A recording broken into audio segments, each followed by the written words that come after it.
Painting with Menoth John is presented in Super Legitivision. Super Legitivision, the future of podcasting. It's .com.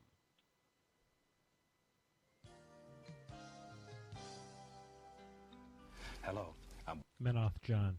and I'd like to welcome you. First of all, let me take just a moment to thank you for allowing me back into your homes. If this is your first time with us, let me extend a personal invitation for you to drag out your miniatures and paint along with us each week. Let's go over to the canvas here and let's get started. I believe, every day's a good day when you paint. I believe, it'll bring a lot of good thoughts to your heart.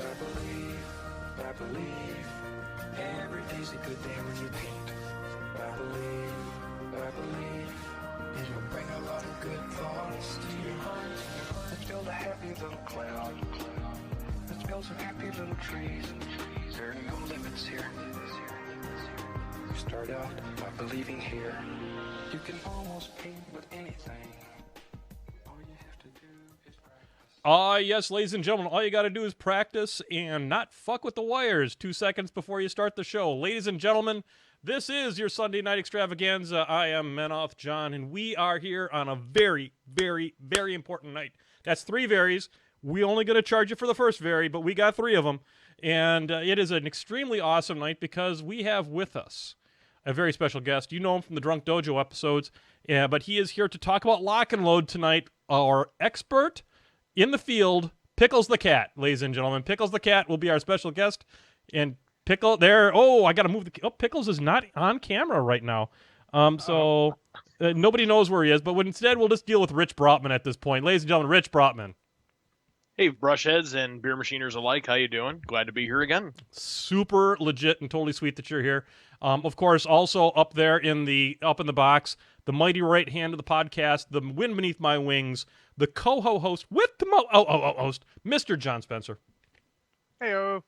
Oh my God, folks, we are bringing the heat and the energy tonight because we are here to talk about the con, ladies and gentlemen, Lock and Load 2016.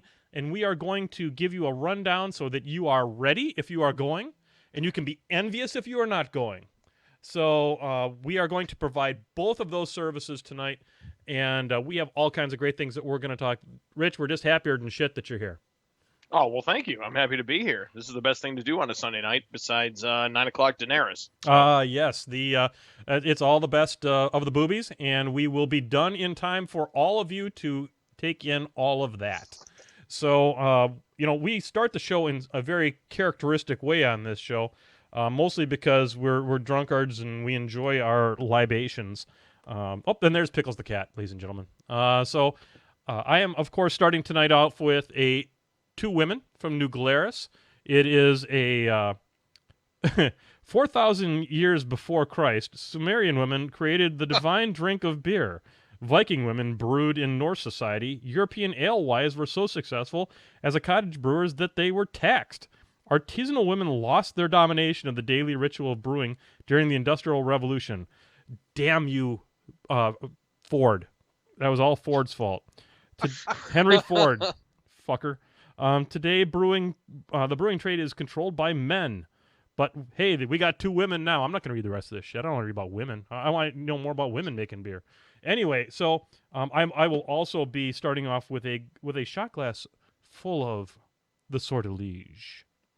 What about you, John Spencer?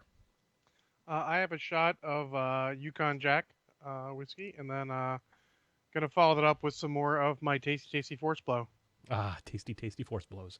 Nice. Rich, what will you and Pickles be consuming tonight? We will be having from Muskoka Brewery in Southern Ontario. That's Canada, if you're not familiar. Oh, snap.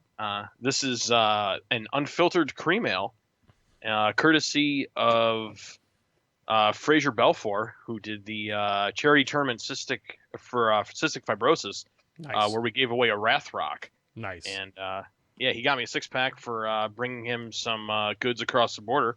Nice. So, well, much appreciated. Eastbound and down, folks. Hey, Ron. Ron.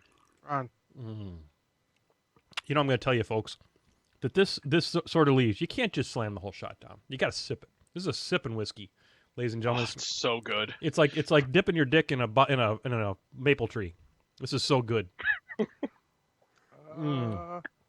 Without all the splinters and shit. So, Okay. folks, it's not every day that you hear the phrase "dipping your dick in a maple tree," but you're going to hear it here on the Painting with Menoth John show first. John, we start this show off with the business. The business, yes. Oh yeah, we got to give these people the business. So, ladies and gentlemen, this is time for the business. So y'all said you wanted me to make a T-shirt, and so I did, and I bought 2, and somebody else bought 1, and that's where we got. So the campaign goes on for another couple weeks. I would appreciate it if you would like a T-shirt. You don't have to buy a T-shirt, but if you would like them, I should have put a picture up, but essentially what it is, it's the red version of the Painting with Menoth John logo in back there. And then on the back of the shirt, it's got a very small Podfather logo on the top, and then with our websites and socials and shit like that. And then on the bottom, it says, totally legit and super sweet and totally legit. So, which is kind of our catchphrase. So it is, it's a good shirt. It's made out of cotton fibers, most of them, and it'll wick your sweat. So in case it's a hot day, you can put this shirt on and you will feel cooler by the sweat coming off of your body. You could wear it to game in. You could wear it to go to the prom in. That just happened for a lot of places. So it's gonna be a little late for this year's prom, but you can get it for your kid for next prom. They'll be the belle of the ball in a Painting with Menoth John shirt. So just a reminder that is out there at teespring.com/ something. I've got to put the link up. Brushhead, yeah. Teespring.com/brushhead. So, there you go. Thank you very much, John. The mighty right hand in service, as always.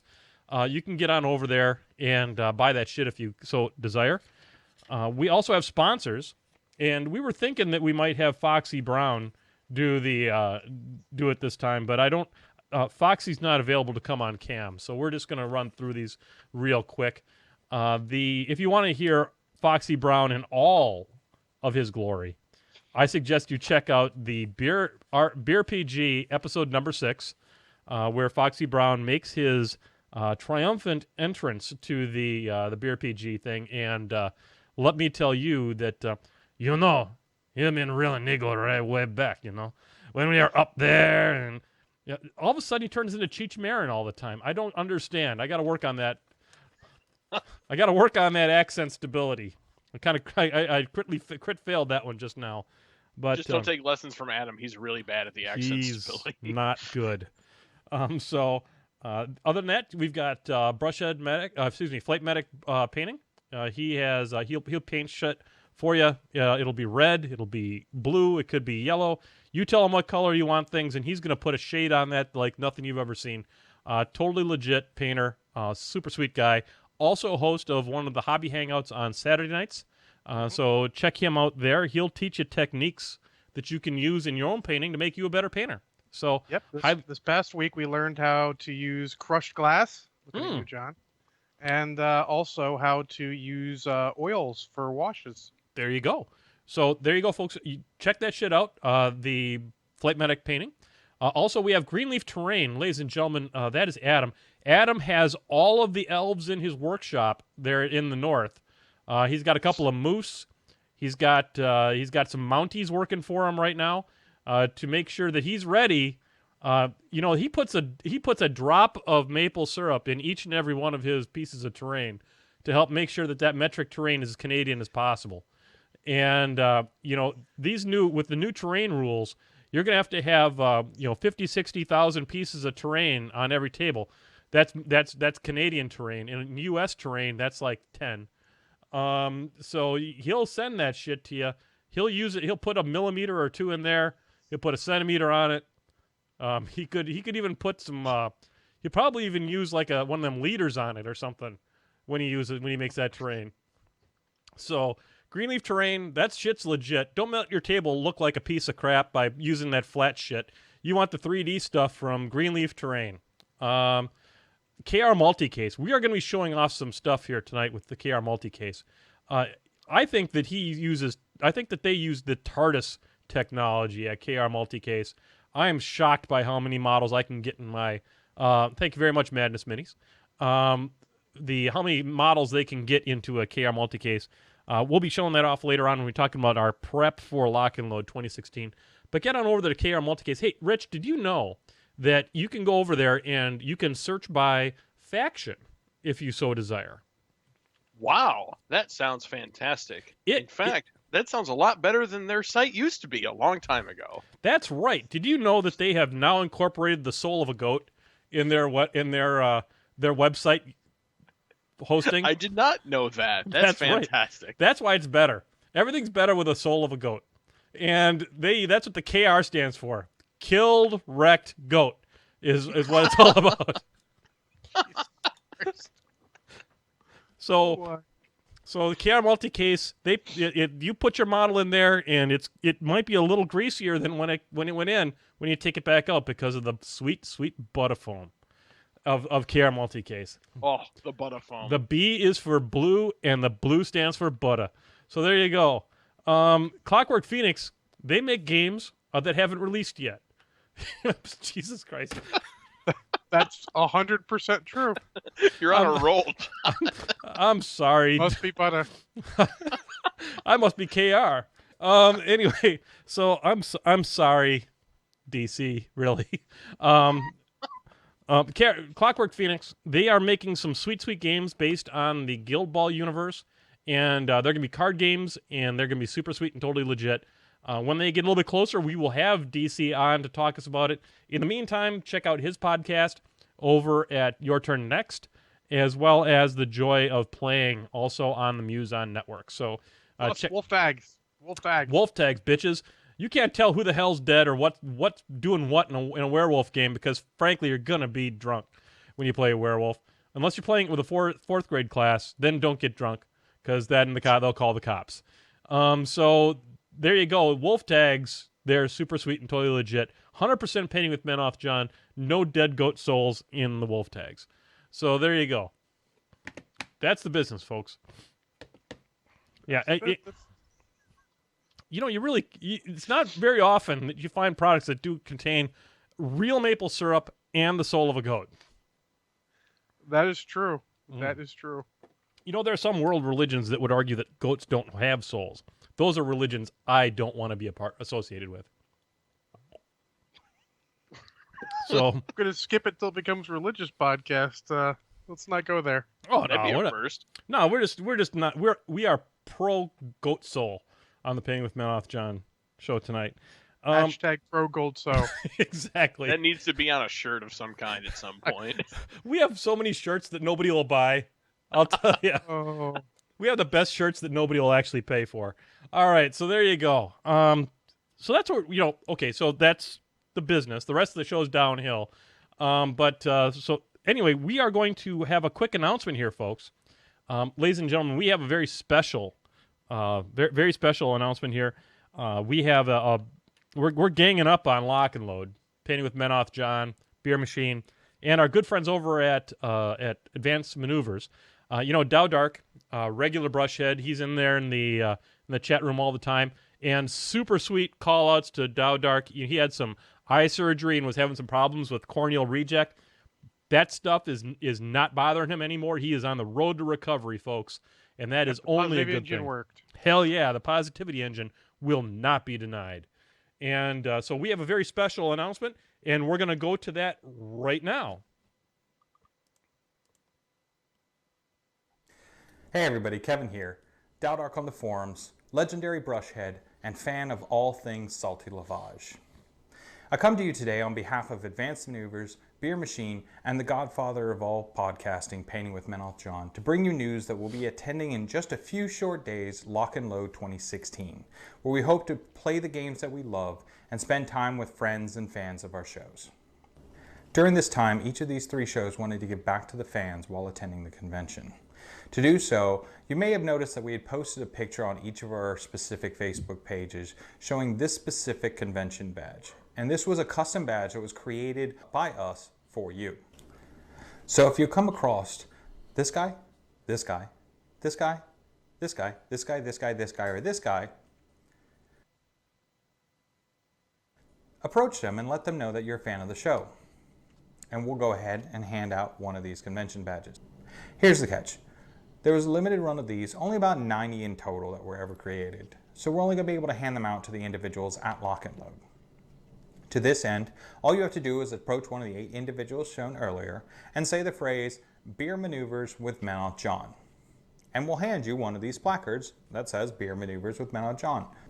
So with that, we hope to see you at Lock and Load 2016, and thanks for following. Well, there you go, ladies and gentlemen. A very special message from Dowdark to all of you out there. So we have these, right now, Kevin has these badges that were just talked about. He's going to be getting it to those of us who are going to actually physically be there. And if you come up to us and you ask for one of them, we will give you one if we have any left. And the way that I am planning on using these badges is I'm only playing in one actual organized event, and that's on the, I think it's Friday, right, Rich, for the Masters? No, I believe that's Saturday. Okay. Well, let me confirm. Well, we're going to be going over the schedule here very, very shortly, but I'm going to be playing in Masters. That's the only thing that I've got on the schedule for organized type activities. The rest of the time, you're correct. The rest of the time, I'm going to be camping out in the Iron Arena for the most part. And the way I'm going to be treating these tags is if you have one of these and you would like to play against me, find me in the Iron Arena, and I will give you priority attention to play against me.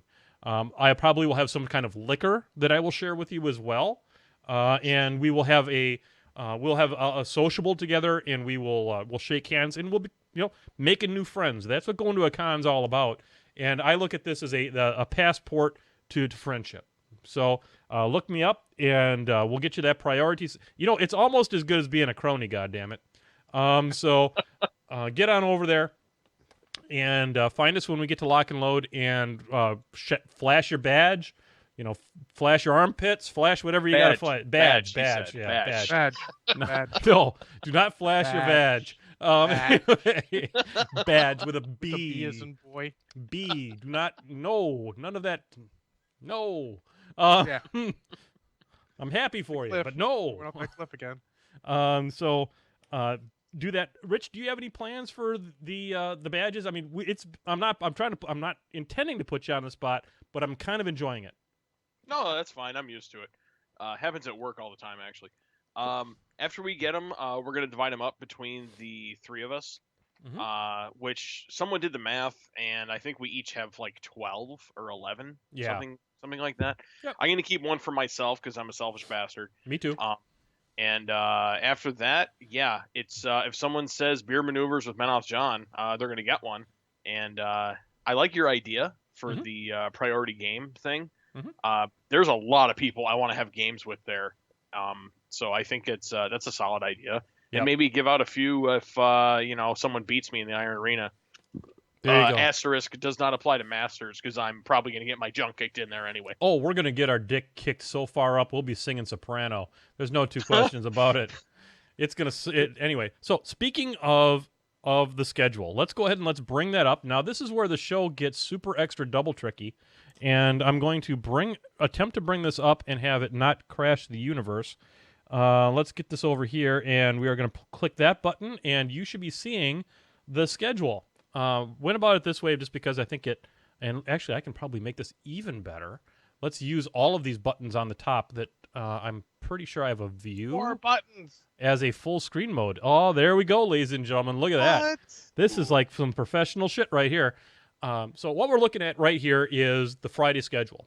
And so registration, which will be known as the Great 2016 Clusterfuck, will be, for those of you who have not gotten your badges already, you have fucked up. I'm just going to put that out there right now.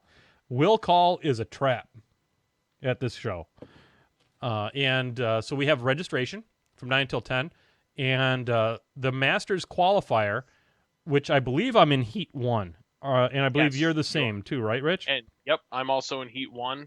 Probably O2 scrub out. No, man. We're fucking finals table, you and me, baby. Oh, okay. Finals table, bitches. That's right.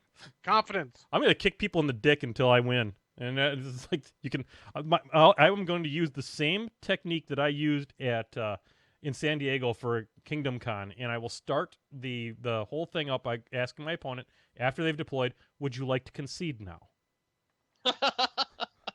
It was funny. It never happened, but I'm going to keep trying. There is somebody out there that will concede to me without rolling dice, and I will take that win and run with it. So Yes, and then you go get an Iron Arena game in during the tournament, so you're double dipping. fact. That's called. That's the kind of shit Lean Six Sigma black belts do. And that's what I am. Yep. Bitches.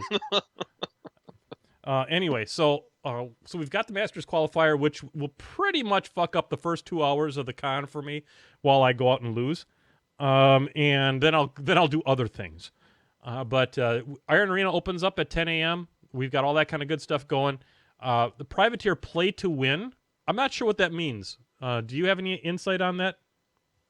Because Nope, I mean, no idea. I'm guessing play to lose is not something that makes a lot of sense. Hey, I just thought of something. You want to see me break the show? Watch Sure. this. Sure. Hey, John, use the telestrator while you're doing this. Oh, I don't think I can do that, but I'll try. Let me see if I Don't can worry add. about it. Let me see if I can add a other. And then we It's on have there. whiteboard. Is it whiteboard? That's whiteboard. Make sure it's on the top. It's on the Uh, top. Your play to win is pretty much Iron Arena for board and card games. How do I how do I turn it into a pen, Rich? Oh, you just click and drag on the screen. That should do it. Okay. Nope, that's not it. All right. Well, I'm gonna turn that off now before I hurt the show.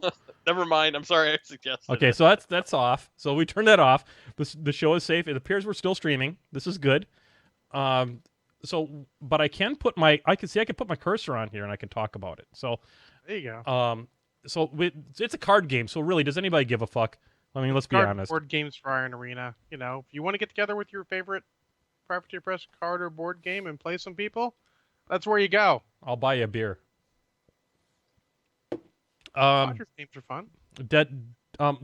Zombies Keep Out is legit. I've never played. I'm interested though. Super fun. Maybe I'll throw that in my bag. Then we've got Dead Reckoning, which is an IKRPG event. Is DVK going to be doing any of this? He's not that one. DVK, for those that don't know, he's the guy who does he's our game master for our RPG episodes. He is going to hopefully walk on to the Iron GM event. And as long as there's an open, he couldn't get in. He tried to get in, and it was filled up. However, if he does get in, I feel bad for everyone else because he's going to kick you in the junk, and he's going to win. So that Iron Game Masters competition starts at 6 p.m. on Friday, and I'm going to tell you what, that slot is going to have a lot of cancellations. That's prime freaking dinner time, and it's going to be on the first night. People are going to be looking to go do things. So yep. I think he's got it, and if he can get a slot there, like I think he can, I pretty much can't see him not winning this. Exactly. I'm just saying. So I mean, your Friday, as far as Orange events, which is your more competitive events, are dominated by the two Masters flights, and then the genius idea of putting the team tournament from 9 p.m. until 8 a.m. the next day. Those are going to be some sad fuckers. I'm going to tell you what. Yeah, maybe I would have done that when I was 20 or 21, but no. I did a Midnight Madness at TempleCon the first year I went in 2010. Never again. Although it did give me an opportunity to meet Brian Fox, who's an amazing guy, and I had one of the best games of War Machine Hordes of my life during that time with Brian Fox. There you go. Also, from a hobby standpoint, we got a lot of exciting hobby stuff going on. We have Open P3 Studio Q&A literally all day on Friday, and those guys, I mean, Dallas and everybody is going to be there, and they're really good people to talk to, always very willing to teach. So if you're looking for some hobby advice, this is your big opportunity to talk to the studio painters.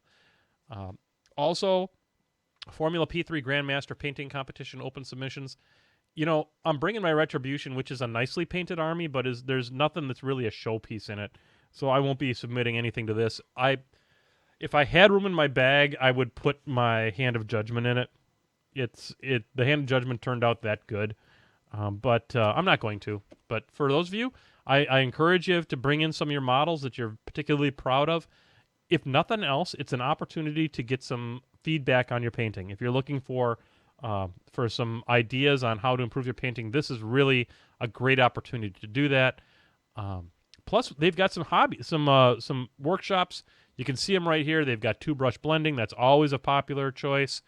Kit bashing, building linear obstacles. That's of course if you're not going to get something from Adam at Greenleaf Terrain. I don't believe, John Spencer, that they'll be using any maple syrup in the creation of those linear obstacles. Probably not, but I find it amusing to have War Machine have kit bashing, since it is one of the more less friendly to kit bashing games out there. But keep in mind that it is still Iron legit Iron Kingdom's RPG. It's Iron Kingdom's RPG version. So not going to be kit bashing your models for competition, but for IK RPG, boom. Here's one that I probably will take a look at, and this is at the 5. I mean, this is well after I've scrubbed out of the damn Masters. 5 p.m. to 7 p.m. They're going to have a Widower's Wood first look. I backed that Kickstarter at the last minute because that's kind of how I back Kickstarters. That's why I've got Ninja All Stars in a box over here that's never been opened, because of that was actually because of my hernia. I was on painkillers for my hernia, and then I had Ninja All Stars several months later. Who knew painkillers cost that much? Yeah, those did. It's like QVC for middle-aged women. There you go. Exactly. Boom. And then, of course, the Privateer Press Store. Well, you can buy stuff that, if you haven't looked at the spoilers, is a complete crapshoot. So let's move on to Saturday. Saturday, ladies and gentlemen, is the Sayonara to Mark II. And as we said in last week's episode, don't let the door hit you in the ass, Mark II. And so we have, in the Iron Arena Hall, we have War Machine Horde's Unbound exhibition. So there'll be some Unbound stuff going on with that. That was so much fun. Not the best way to play War Machine Hordes, but it definitely got a bad rap. I can't spend that kind of time playing the game. I can. It's just no. That's cool. I mean, different strokes for different folks. I've played like 4 games of Unbound. Each one was pretty interesting. I played one game and it took 8 hours, and I wanted to kill myself. So no thanks. I think I was doing something wrong though, but that's just me. We have an Iron Gauntlet, which is not for me, starting at 9 o'clock in the morning. We have the Spell Draft, which I'd rather probably play some Iron Arena and get to know everybody. And then we have Hardcore Last Dance, which is really cool. Saying goodbye to that format forever. Although I have to say that Mark III is probably more ideally suited for hardcore than even Mark II is. Yeah. So I hope maybe they'll bring it back. Shit, guys. If you look back at the transition between Mark I and Mark II, they may have said goodbye to a few things in Mark I that they came back later on, and that's fine. And we can always bring it back as hobbyists. We can make our own hardcore format if we need to. Yep, absolutely. I'm half tempted at 1 p.m. to look into that tactics tournament, because I've played that Harbinger Cinerators list that I run has never been beat, except by the cooler. I have to preface that a little bit. I think you should do it, John. Honestly, I'll show up there and just like roll up. So, yo, what up, dog? And and get all gangsta. I get all gangsta on it. I'll say, hey, shorty, it's your birthday. I'll be like that, and roll up on the tactics. I'm imagining this is going to be something like White Men Can't Jump, except. Except. So that's exactly what I'm expecting. Yeah. I'll be like, yo, I heard you got some tactics up into his house. So, oh my god. Yeah, I can do that. And then during the games, I'll actually like be playing using my Foxy Brown accent. I'll be like, and now I will show you what it is to be in the Godhead, and I'll feet. So there you go. Super sweet and totally legit. Boy. That could happen. Might be as entertaining as when we played that fucking Starship Simulator at Adepticon with everybody there. That was super fun. You can go over to Owen's channel for that. Anyway, what are you looking forward to on Saturday, Rich? Saturday.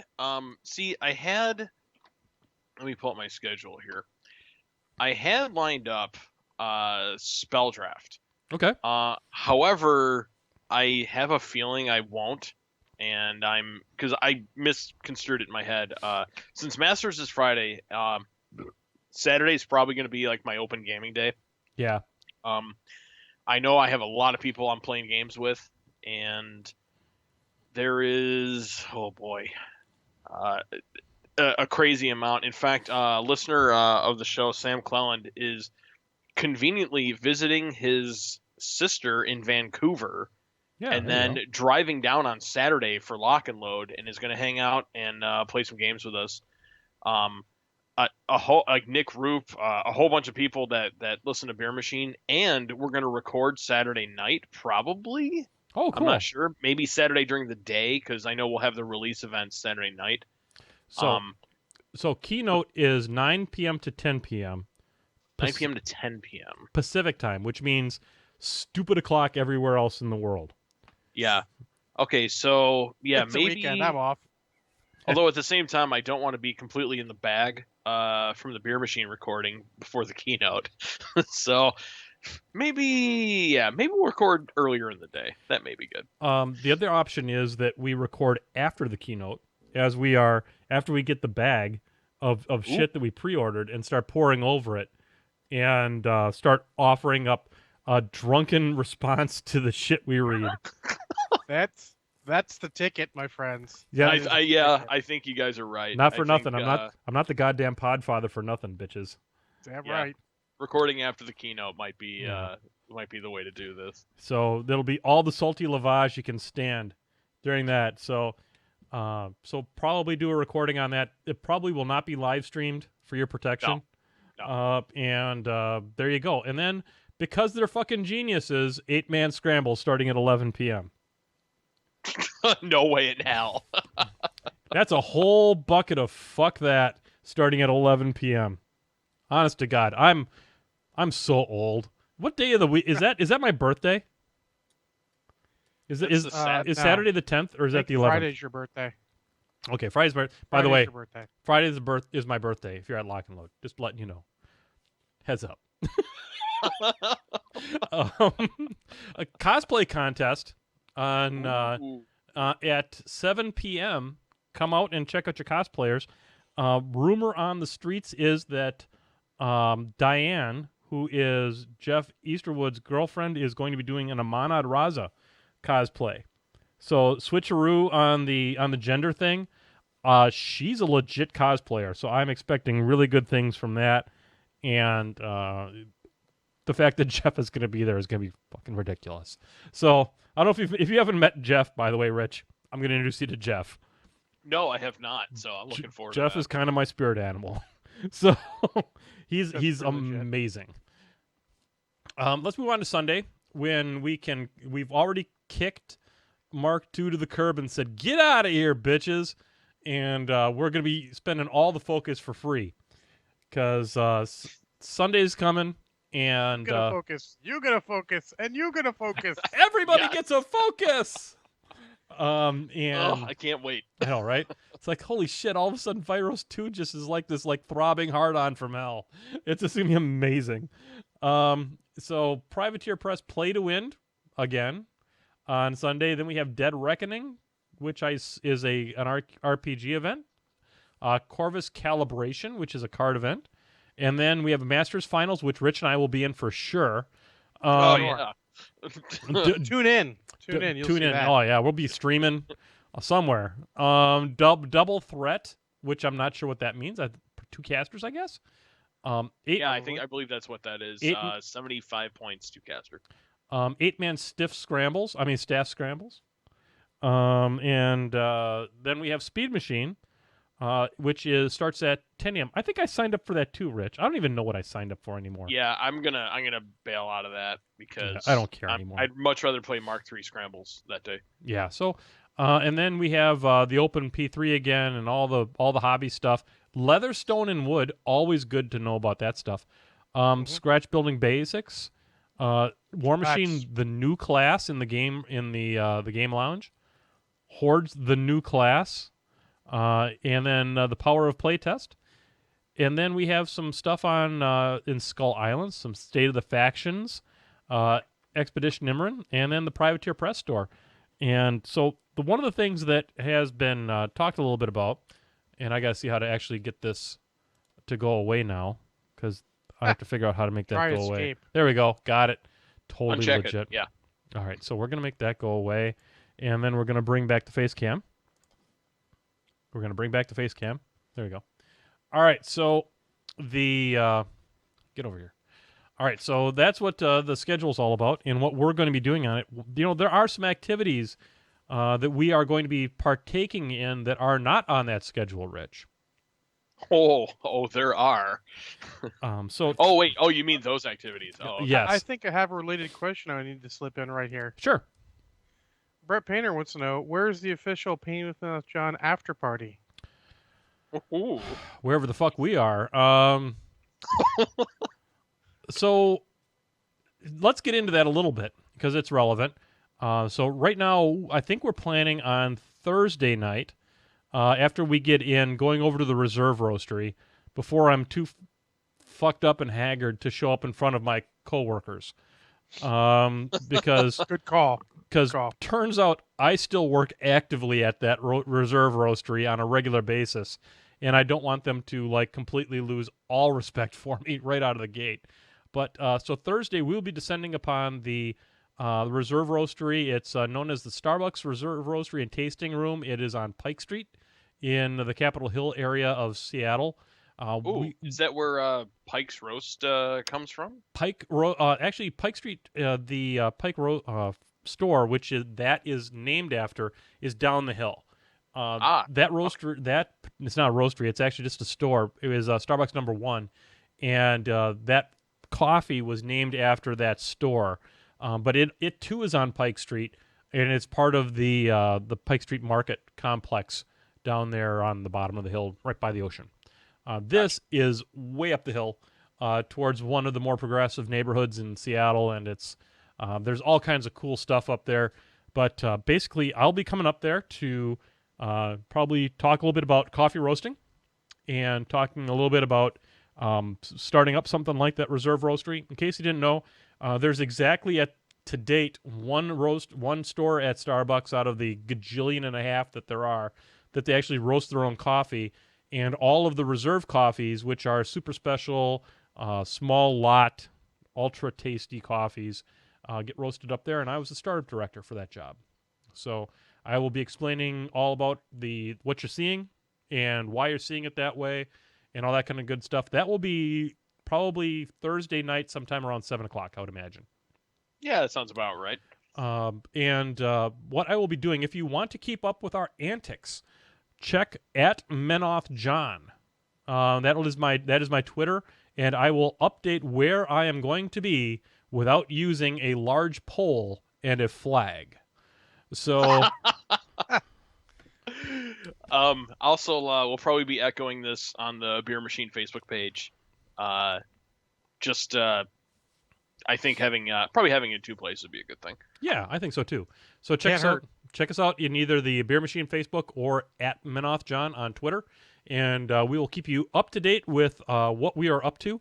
But that is the Thursday night thing. We had talked about doing some gaming on Thursday night. Are we thinking about that still, Rich, or what are we doing? I don't know if necessarily gaming. Maybe just hanging out at Mox's boarding house that night.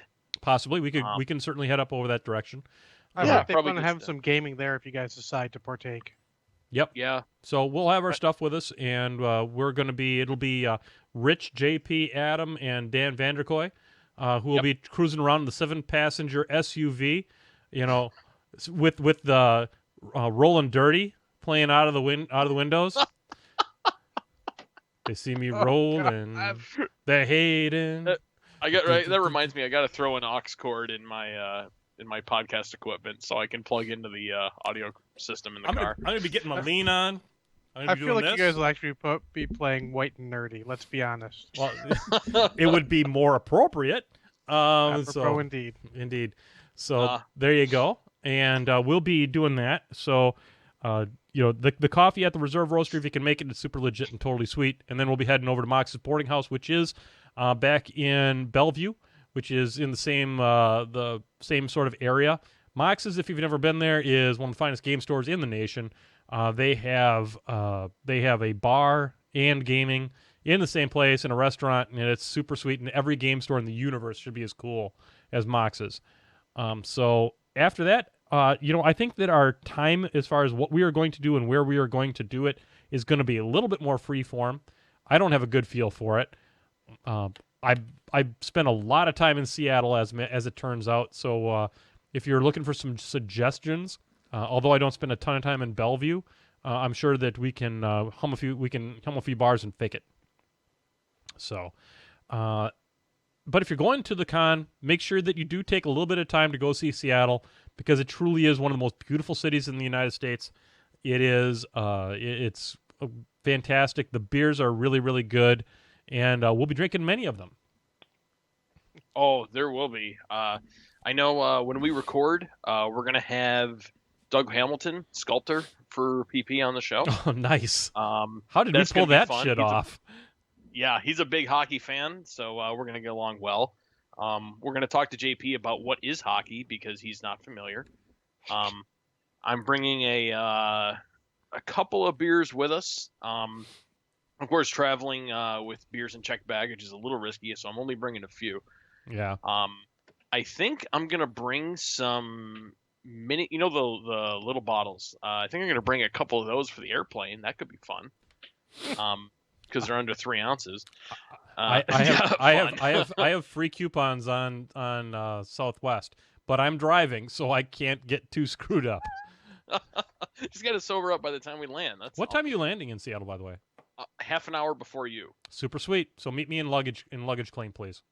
Yeah. So, let's just real quickly. I think we should go over putting things in bags for a con. I think it's important. Now, I'm going to turn on this magical light over here, and I want to show you why you want to go with the KR multi-case if you have the opportunity. And we're going to go ahead and turn this thing on, and I'm going to reach down here. Ooh, that's a good idea. I'm going to grab mine while you're doing this, John. Yeah, go ahead. And I'm going to show off. So this is the typical unitization for KR multi-case. This is a card box, and what you're about to see here is what you can fit inside of it. Now, at first, whoops, there went my super glue. So what you're going to see here, this is a standard card case that they make, and here you have a Hyperion, and you have an AFG.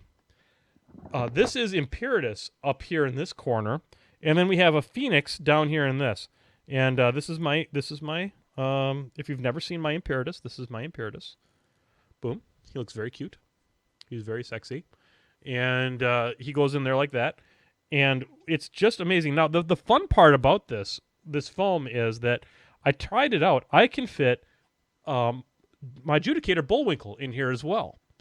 And I can get, and I'm pretty sure I can convert one of these foams into a battle engine for Menoth as well. So looking forward to that. Now, while that's cool, that's all fun and games compared to what I'm about to show you. And this is the one, I'm going to be carrying this one on and putting it underneath the seat in front of me. This one's going to be in my Kaiser 2, and this is going to blow your damn mind. All the models that I can put in here. So I have 3 card cases in my entire faction. It is the entire faction of Retribution. I own 1 of every model and 2 of others. Fits in here.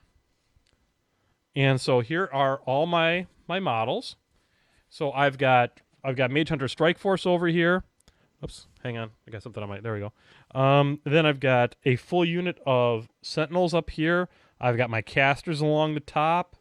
I've got down below here. I've got a whole unit of Invictors, and I've got some Riflemen and some other stuff. But it works out super legit. Oh, look at this, folks. I'm not sure. I can't quite see what I'm seeing here. All right, so down here, I'm going to try and angle the camera a little bit.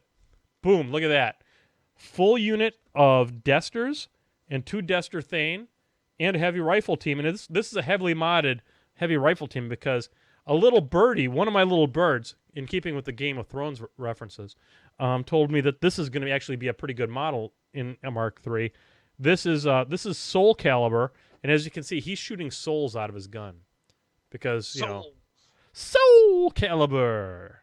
But the So soul still burns. that's right. And then we got these guys. They're not quite as super amazing as they used to be. This is a Dester Thane, but they're still pretty effing cool. And so they're going to be with me, and the cavalry is going to be super fun to play with reposition and all that kind of horse shit. So there you go. That is what I'm going to be doing. And then, I've got one more of these. I can't tell you, when you put your models in this, the sense of satisfaction that comes over you.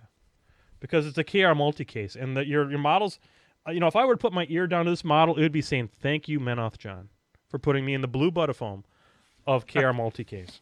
I thought it'd be saying, ah. Oh, it does that too. But but then it's like, it's so satisfying. It's so satisfying. And then the last case I'm bringing is this one here. And jacks, they're going to be important in Mark III. So It's a little bit. So I'm going to show you this right here, and those aren't jacks. Those are halberdiers, and they're still super sweet and totally legit. But look at that down there. That's all kinds of jacks down in there. They're fitting like a dam. I've got the Scareth Ison in there. I got Viros 2. I got Hypnos. He's coming out to play. Moros is coming. Yeah, no shit. Is that Shadowbind is shakeable, isn't it? Yes. I'm sad about that. It's funny that everyone's raving Hypnos, but he technically got worse if he's with Hacian. Yeah, he is was totally crazy with Hacian, and no one realized it. Yeah, he's pretty amazing. I mean, Shadowbind that is shakeable, but at least you got to spend that free focus to get rid of it. But look at all the shit I got in here. Oh yeah, there's tons of stuff in there. Yep. They hold a ton of dudes. Hey, Wonky Kong, tell him in the chat room about Hypnos, if you would. So there you go. I got some KR fun for you, John. All right, show that KR love off there. All right, so I'm bringing Cephalix to lock and load. Okay. And due to fun airplane travel and other things, I need to fit everything in one KR box. So we can have models and podcast equipment together as carry-ons, which is kind of hard. But if you take a look at this, here we have... Oh, come on, focus. Let's go. Focus. Come on. There we go. There you go. We got the Butterfoam. And in here, you can see we have all of the Risen. Look at that. Mm-hmm. And then under here, we have a whole bunch of Drudges. Look at this. Look at that. This is crazy. And then one further down, we have Siphon, we have Thexus, we have three monstrosities, and my bunch of magnetized weapons. Nice. And there's going to be more. These guys are going to be in there also, but they need to get sealed first. Come on, focus. Let's go here. If you try to put that many monstrosities in Rabblebone, give it up. It ain't going to happen. I don't think it'll work. No. So that's the one side. That's just one side. And that we're already up to like 30 models here. Oh, yeah. And then on the other side, we have all of these Drudges. Oh, shit. There's more? And then we have all of these Drudges, including Alexia herself is over here with a couple of Thrall Warriors. And the Dominator, because they're buddies. And then we have even more. Oh, shut the fuck up. We have our 3 Agitators, some more Drudges, and the Devil Shadow Mutineers, because I might audible to them on Sunday. I'm not sure yet. Very, very nice idea. Rich, between you and I, you are a Retribution player, and you've got your Cephalix. We can if you get the itch to play a little Ret, we can work something out. Yeah, we may have to do that because I do love some Ret. I'm just saying. So there you go, folks. I mean, KR Multicase, the official case of ours. I mean, not lock and load or anything like that, but shit, we like it pretty much. And nothing says going to lock and load like KR Multicase. There you go. So, if if you end up buying anything from KR Multicase, tell them that Painting with Menoth John sent you. We'd appreciate it. They'll give you a shake of the hand or something. I don't know that they're going to give you any discounts, but they're going to be happy that you said. So, last thing, do you want to do some lists? Do you want to talk a few lists? I know we're running a little bit long, John, but I think we're still okay. What do you think? I'm trying to get Twitch to give me my password back because they decided to ask my password in the middle of the fucking podcast. That's fabulous. That's the kind of love that we expect from Twitch. We're gonna switch. I'm gonna switch over here again, folks. We're gonna use technology to the best of our abilities, and we're gonna talk a few lists because I think that goes part and parcel when we're talking about going to a show like this. This is fucking crazy what we're about to do. I'm just gonna put that out here. Donald Trump wants to make America great again, and I can't accept that actually. But we have the War Room on BlueStack because Rich taught me how to do it, and we're going to go over. And in case you're wondering what you're looking at here, this is what you get if you run BlueStack on in full screen mode and you use XSplit to broadcast it. It's way better than pointing my camera at my iPad. I'm just going to put that out there. Slightly more professional. Just a little less horseshit than the last time we tried this. So we're going to go to the Build an Army, and I'm going to share with you folks right now my two favorite lists. These are going to be the ones I run at Masters, and we're going to start off with the list, Rich, that literally needs no introduction. Tyrone Long Dick Style. Such a good caster. So Long Dick Style has been reimagined, actually, for Mark III a little bit. And while we will be playing this list in Mark II, I did not take advantage of the Prontoed Banshee in this list, which was a piece of tech that I'd shared with Rich that I think, Rich, you'd admit, has been a pretty strong addition to the list. No, that changed how I was playing Tyrone from maybe occasionally doing okay to winning games. Okay. And I actually I won a tournament at a local gaming store, and I think that was a huge reason why. So you're going to need to walk me through if I should change this back to the other version, because I think I can reconfigure the points to get it back to that style list. But so in case you're wondering, Tyrone Long Dick Style is Tyrone, the Sword of Truth, Imperatus with an Aspis, two Arcanists, the House Shield Artificer, Thane Knight Scarathisson, two Mage Hunter Assassins, the House Guard Thane, Narn, Dawnguard Sentinels with the Sentinel Officer and Standard, and House Guard Halberdiers with the Officer and Standard. Rich, I think this is the original version that you used to play. Yes, it is. It is the original. Well, almost the original version. I had one less Mage Hunter, I think. Okay. And no, that was it. So what I did is I dropped the Fane Knight. That's 5 points. A Mage Hunter. That's another 2. That's 7. Yep. Did you keep Narn? I didn't have an Aspis. Okay. And he's what, 4? 4 points. That's 11. So that gives you the Banshee plus 1. So what does 1 point get you? Soulless Escort. Soulless Escort. Yeah. Yep.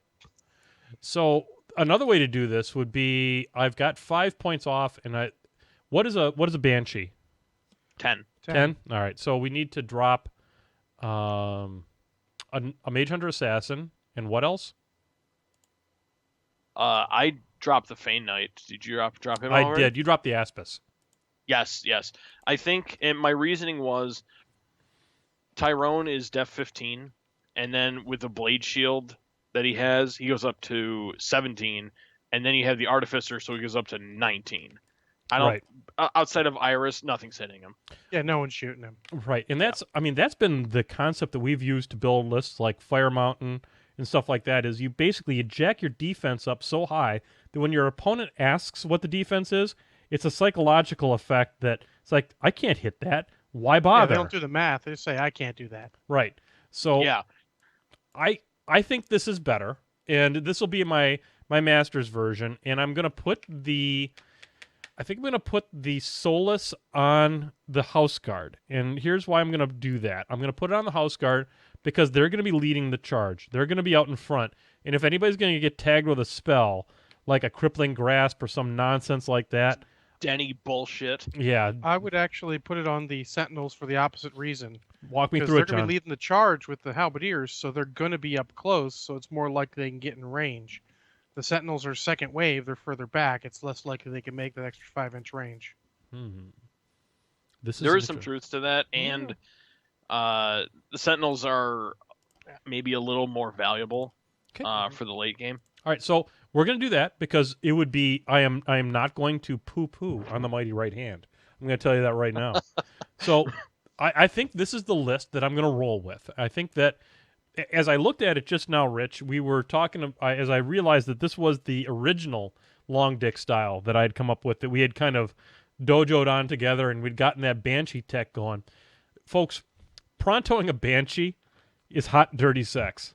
Oh my god, it's the best fucking thing in Retribution. It's so it also good. solves my major problem with it. It gives you a second gun, which is at least enough a field to clear the occasional charge lane. Yep, absolutely. If there's a problem with that list, it's not enough guns. Yeah. Yeah.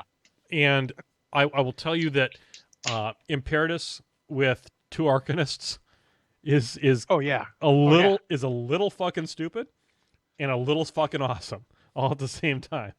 So so this is going to be, I mean, honestly, when we'll talk about my next list, but this is the list I am probably the most comfortable with of any Retribution list I have. I ran it during the Old Man tournament at War Machine Weekend, and I was very successful with it. I love Tyrone. I think he's just so much fun to play, and he fits my play style so well. And the fact that you have this combination of Tyrone, you've got the Artificer, and then you can this Mage Hunter Assassin does not AD at the AD line. That sucker ADs right next to the House Shield at Artificer, because you're that is your late game bucket of awesome right there. And she's just gonna sit there and be immune to blast damage, and nobody gonna do shit to her unless it's a Ravagore. And then Narn over here is another great Storm Rager target.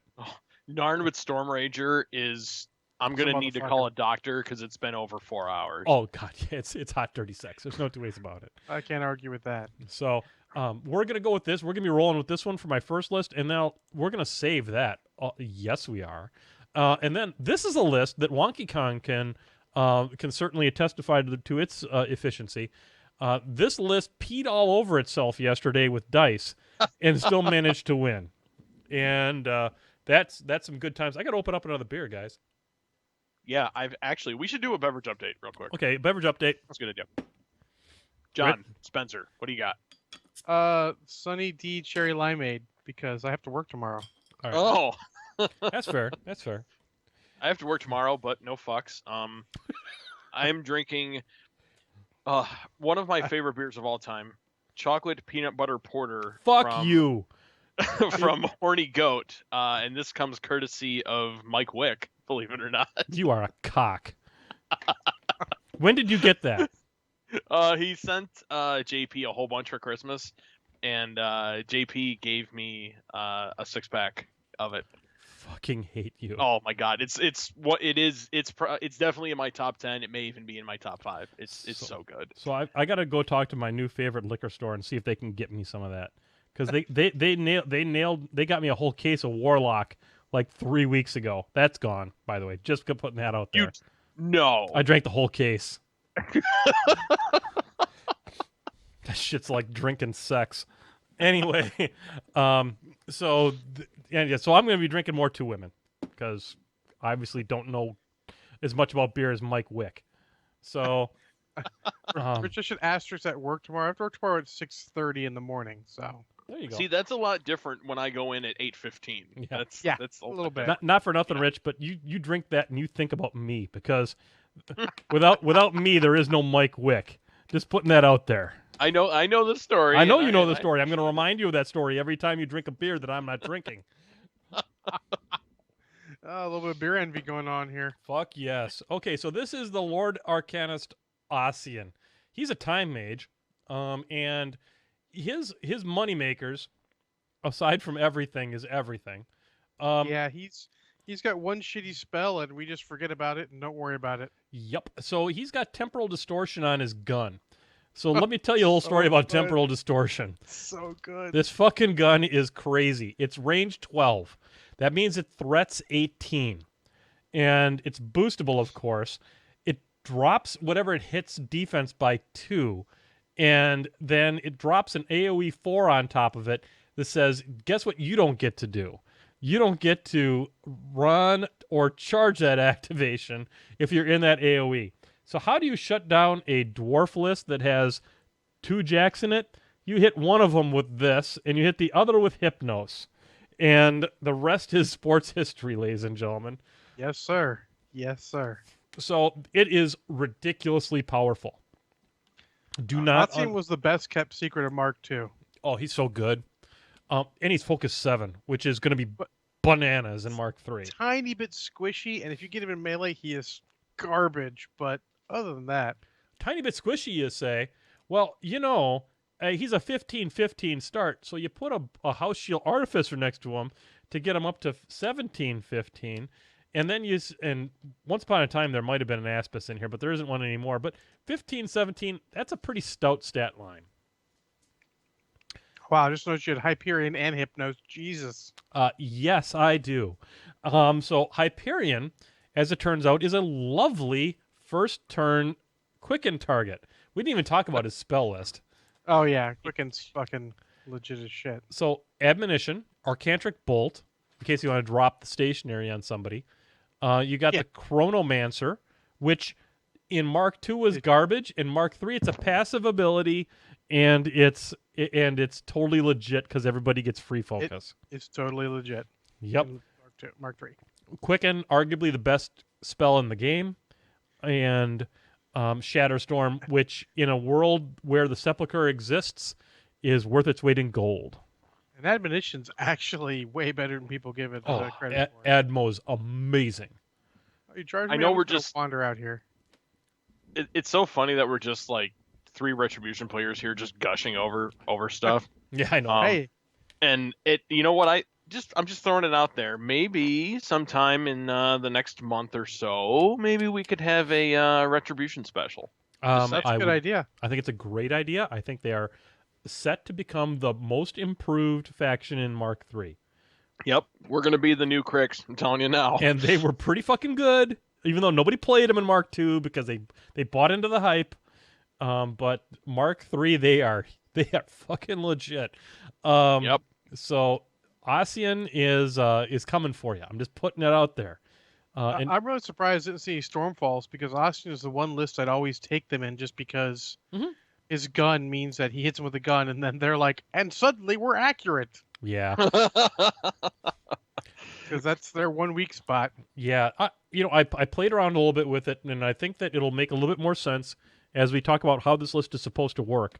Is why they're not in there, and I couldn't find the points for them. Is what it boils down to. That's fair. So I wanted a list that showcased Hyperion, and because in Mark III, Ossian's got Deadeye, and it turns out, Rich, will you please explain the statistics of criticals with Hyperion in Ossian? Sure. So it was Deadeye. it was a little quiet at work on Friday night or on Friday afternoon.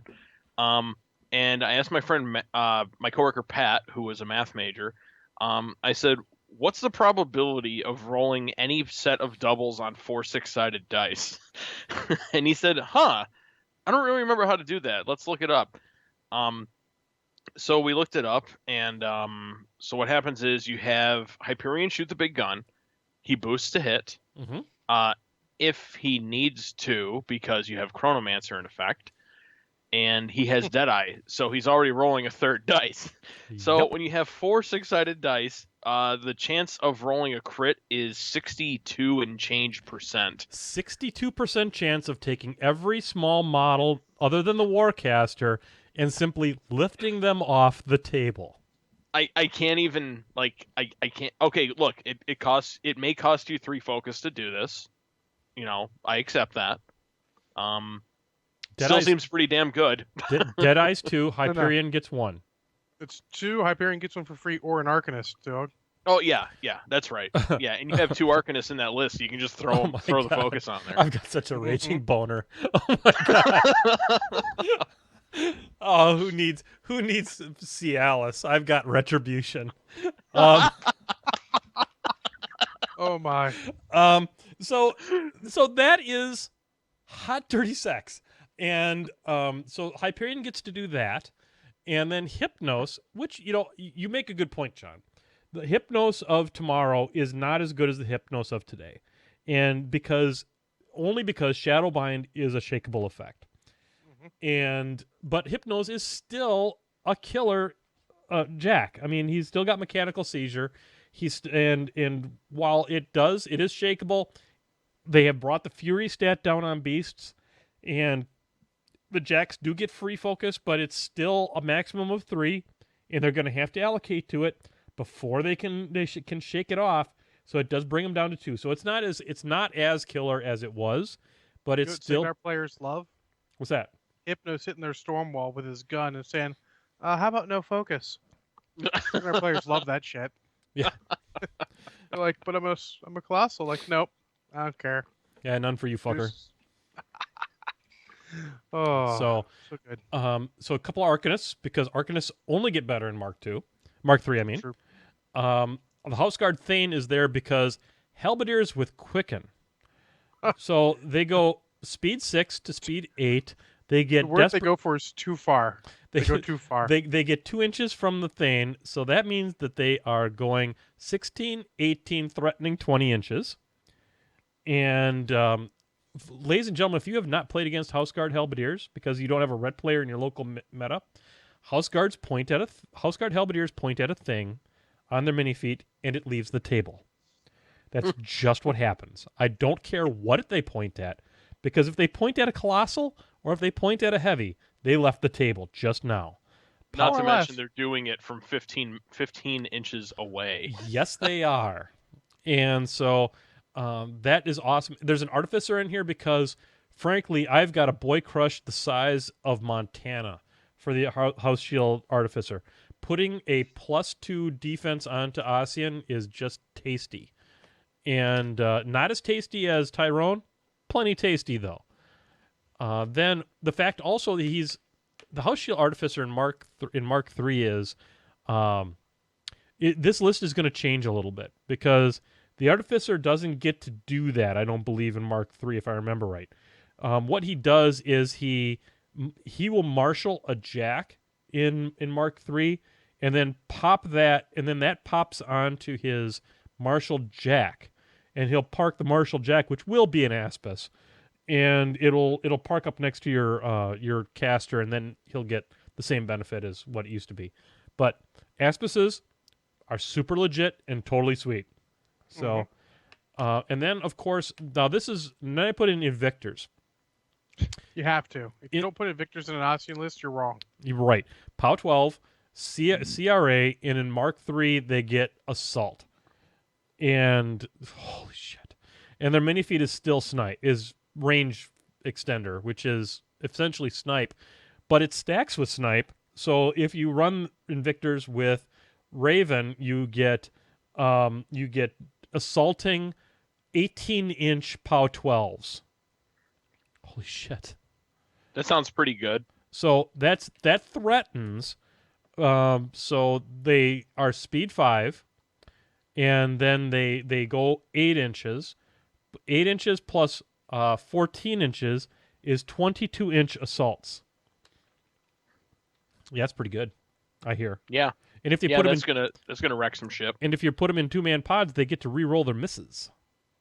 Ooh. And if you assault up the side of a hill, they get Not every. an assault. Assault, you can't CRA. Oh, I'm yeah, sorry. that Damn it. remains to be seen. 99% sure that it's going to stay the same. Okay. Okay. Okay. I wasn't sure if it was going to stay. Raven or not. pops her feet and they just don't miss. Oh yeah, Raven, yeah, absolutely. Which is where the snipe spell lives. So Yes. anyway, Stupid. So this is a great list. It's super fun. Played it against my dice shat the bed so hard I couldn't believe it for damage, and I still won because there's a billion guns in this list, and they eventually got the job done with a couple of house guard halberdiers on their mini feet getting into Gorton finally. So there you go. What are you gonna be playing? I'll build your lists as you describe them. Ooh, Rich. that's a good idea. So we're going to build an army, and we're going to build a new army for the mercs, and we're going to be doing the puppet masters, right? You betcha. All right. How many? We're going to call this Rich's big pig penis. Okay, so there you All go. right.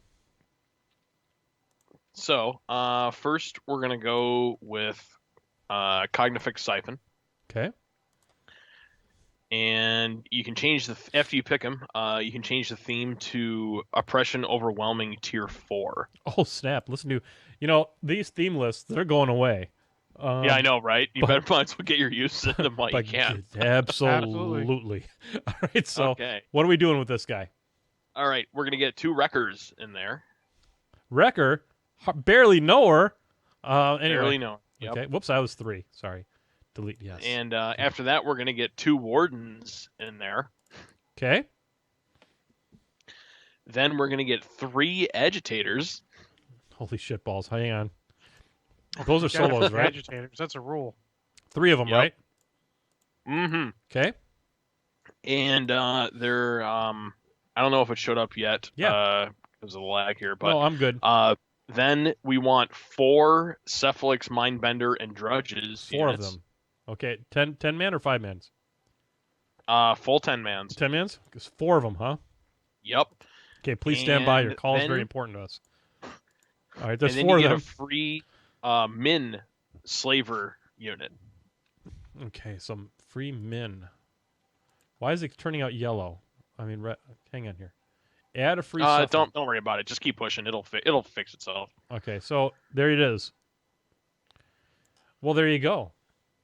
So, the what's interesting about this, the tier benefits, obviously Mindbenders are not usually FAU, so they become FAU in this list. Yep. At tier 1. Monstrosities get advanced move, which is pretty cool. Yep.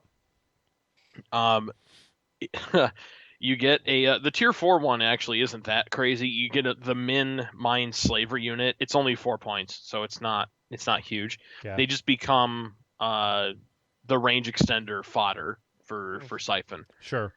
You can burn one, you get plus 5 inches on any spell, which is pretty cool. The big one is tier 2. Drudges in the army gain plus 2 speed during your first turn. And if you've noticed, there are 56 of them. 56 speed 8? Speed 7. Speed 7. Oh, yeah, there you go. And all the heavies, the monstrosities, all have an advanced move as well, so they can keep up. That's amazing. Boy, this army's coming across the table right the fuck now, ain't it? Oh, it scares the shit out of people. They don't even know what to do. So we're going to change the name of this from Rich's Big Penis to Rich's Fast Penis. That's what all the So, ladies Rich, do you say. save the monstrosities for late game and use the drudges early? Yes, that's typically. Sometimes I use like one, like mid game, or like one monstrosity, like early mid. Especially if someone has like Nightmare or Deathjack approaching. Like Tim Banky found out 2 weeks ago. I feed it with Siphon probably a little too early, but Deathjack is a problem, and a Warden under the feet, also agitated, took out Deathjack by himself. Ah.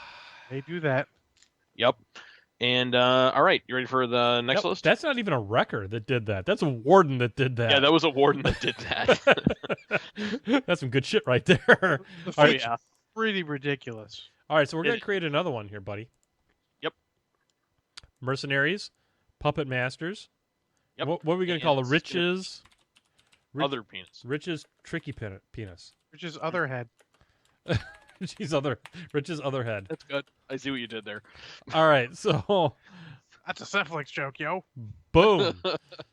All right, so Warcaster on this one is probably going to be the other guy. Yep, Excellent the other Texas. guy. Not Adam. No. Exelon Thexus. No. Exelon Thexus has use of all of his limbs, not just one. And he So has only 2 records and a warden. This is an unacceptable list for Mark III. No. I'm gonna give you a Mark III preview after Mark this. III's like all Actually, the even goddamn Mark III, I monstrosities. feel like that's probably pretty similar to what they're going to be using because of different rules. Yeah. Except for one SKU, I'll tell you guys after. So 2 records and a warden. Yep. And 3 agitators. Are you going to throw up in the mic there, buddy? No, I just burped a little bit There you there. go. Chocolate peanut butter is a little thick. There you go. Then we're gonna have a Cephalix Dominator who is dominating Alexia and the Risen. Yeah. So where is that here? It's Oh, there under it is. solo. Yep, got no, it. it's not. Under It's units. under units. Okay, so Dominator. Yep, and then Alexia And we're gonna has an attachment to him, Okay. which is a little weird. I know. Yeah. She And likes then it we're that gonna way. do 2 units of Cephalix Mindbenders Okay. and 2 units of Cephalix Mind Slavers. Okay. And that should be 54 or 55. That's 50. That's 51 points right there. You got 3 agitators. I have 3 agitators, Cephalix Dominator with Alexia and the Risen. I have 2 full units of Benders and Drudges, and I have a full unit of Slavers and Drudges. 2 units of Slavers and Drudges. Right, but that's too many points, right? Nope, 54, 55 should be. Why is There's a, that's weird? Why is it his jack points not counting? Oh, Bug! It's a bug! Oh, that's Well- interesting. So two Cephalix Mind Slavers and Drudges. and I'll give you guys the rundown here for what the theme gives you. No one cares about tier 4 right now. Oh, theme. That's what you didn't do, John. Theme. Oh, that's what he missed. Gotcha. Okay, so theme is tier 4. Tier 3. Tier Tier three? 3. Okay. Yep. Oh, look at there it is. 55 out of 50. Okay. Whatever. Still no jack points. It's okay. Yeah. So no one cares about tier 1 because it's like overlords become FAU. Who cares? And you get a free agitator on tier 3. That's cool. The big one's tier 2. The 2 units of Mind Slavers gain ambush. Is it 2 units of Mind Slavers or 1? 2 units of Mind Slavers. Okay, I had 3. I had 3 on here. Hang on.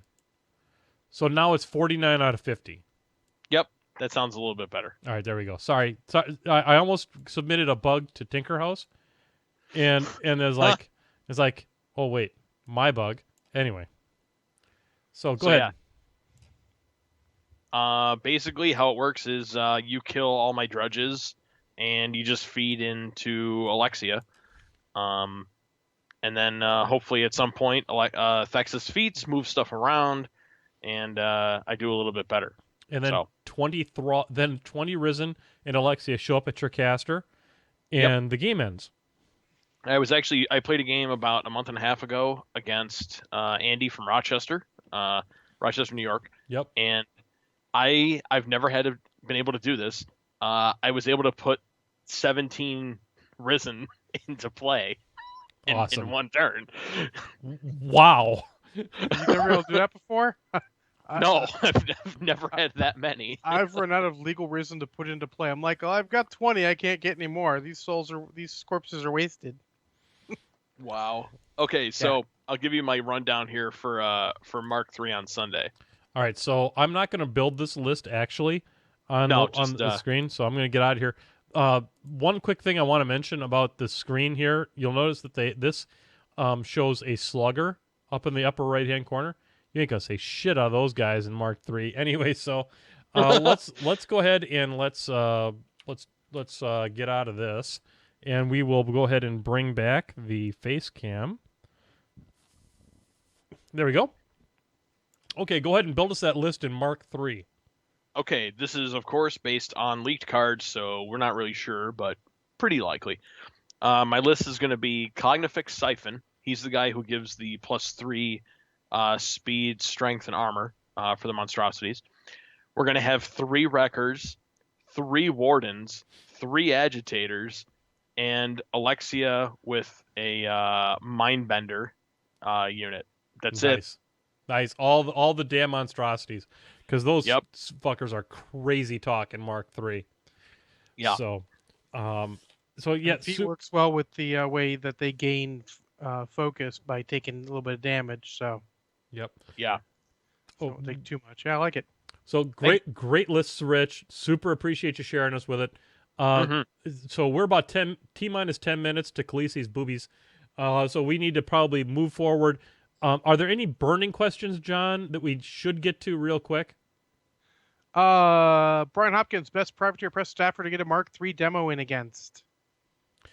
I enjoyed playing against that really tall big guy. That my mind, I'm having a senior moment over. Their creative director. Yeah,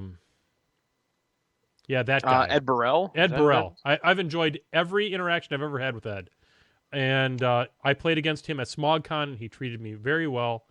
And he is a wonderful guy. I highly encourage it. I had super fun game. And I think he let me win. So encourage Ed Burrell is an amazing fella. And look out for him. Have you ever played against any of the PP guys, Rich? No, I have not. And well, I take that back.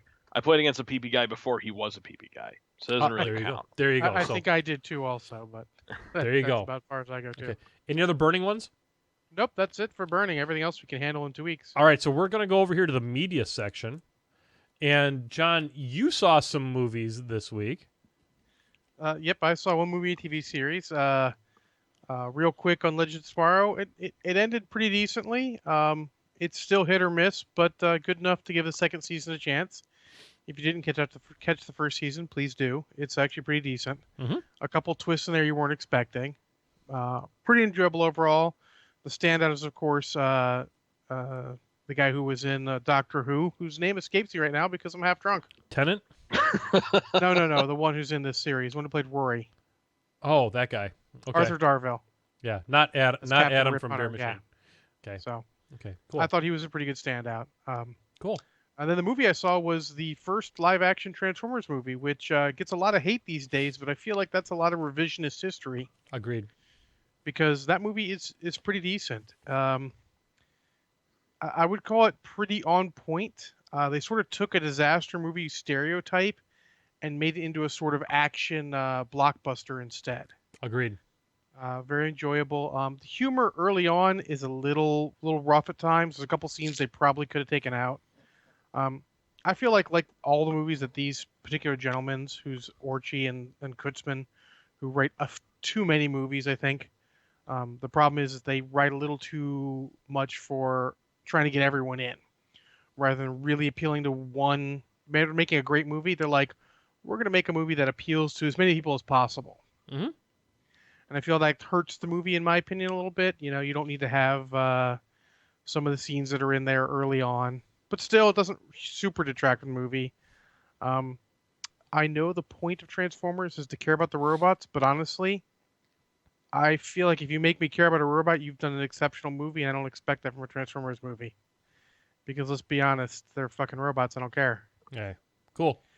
And they made the human characters relatable, kind of interesting, even if a little high schooly. Mhm. I really love the fact that teamwork is what actually beats the bad guys, not just these guys or these guys or these guys. It's the humans and the Transformers working together win. And very enjoyable movie. I give it about a shot of Kraken, and most of that's going to be consumed early on when they're still doing a little bit of the occasionally questionable humor. And I feel like this was one good rewrite away from being like an absolute amazing movie. You know, it probably would have. The whole series might have been better if that rewrite would have happened. That second movie was horrific. We never need to speak of it. I will not watch it again. I don't care how Man. many cronies ask for me to watch it again. I would not watch it again. It is terror bad. That's some impressive shit right there, John, because you watch some hella bad movies. I do. It is one of the worst movies I've ever seen for free. Wow. All right. Well, I'm gonna need some therapy after that review of the second movie. Ooh. Speaking of shitty ass movies, I sat down on Saturday night and watched Sharknado, the first movie, with my 12-year-old and my 10-year-old. That movie is fucking ridiculous. Um, I enjoy it because I think the movie is very aware of what it is, and I'm fine with a shitty movie that knows what it is. And this movie knows exactly what it is. And my favorite, if you haven't watched it recently, I highly recommend it. It's on Amazon Prime. Watch it if for no other reason to watch the scenes when the characters are in a vehicle, because it is essentially a vehicle with a bunch of white around the vehicle, and you can tell that all there is like guys sitting on the outside of the car making it bounce and then spraying water with a garden hose on the windshield. The lack of continuity in this movie is simply breathtaking. You go from it's a fucking storm strong enough to blow a shark through the window to a beach scene where there's not a cloud in the sky. It is literally that inconsistent. John, I have a question for you. Yeah. How did you convince your kids to watch a movie? I mean, did you say, "Hey, we're gonna watch this movie about tornadoes with sharks flying around"? I don't Yes. understand. Yes. First off, you are operating underneath the delusion that they have a vote. Secondly, Bad rules. Secondly, the discussion was, children, there's a movie you need to watch, and it's called Sharknado. There are sharks in a tornado, and batshit crazy stuff happens. And literally, for my kids, that's all you really need, and they're all in, because they're just little versions of me. And that should scare society. So it's next we're going to watch Sharknado 2. And then Wait, there's a second one? Oh, no, there's a third one, and they're there's a making the third- fourth. Oh yeah, you can't hate a movie that is shooting for cheesy fun and reaches cheesy fun. Oh, and spot on. You know, it's like hating Kung Fury. You can't hate Kung Fury. The most you can say is that's not my jam. Right. So the second one is called Sharknado, the second one. The third one is called Sharknado, oh hell no. And the fourth one I have not seen the title for yet, but it will be like that. Also, we have decided that the children need to see Snakes on a Plane.